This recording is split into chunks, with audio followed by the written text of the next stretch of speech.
যে 5 এবং 6 এটা একসাথে এসে গেছে।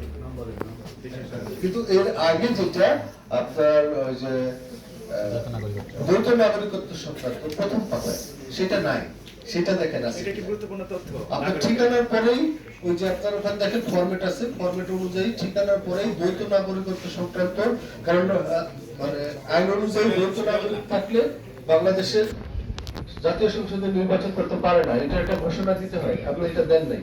আচ্ছা, এটা তো এই যে সিরিয়াল নাম্বার দেওয়া নাই, এটা তো এখানে যে দেখতেছি এটা ফরম্যাটে তো আছে। আপনার এখানে নাই, কিন্তু ফরম্যাট সিরিয়াল ফরম্যাট সিরিয়াল তো জি জি জি, এটা নিয়ে এটা আপনি রায় হয়ে গেছে। আপনারা এটা আপিল করবেন এখন। জি জি, আমার এখানে তো আপিলের রেজাল্ট কি আমি কি মানে যে আজকের ভিতরে হবে নাকি না? আপিল হবে নির্বাচন কমিশনে। আপিল 5 তারিখ থেকে। আমাদের যাচাই বাছাই শেষ হবে 4 তারিখে, তারপর 5 তারিখ থেকে আপিল হবে। 5 তারিখ থেকে 8 তারিখের মধ্যে আপিল করতে হবে। আচ্ছা, ঠিক আছে। এরপর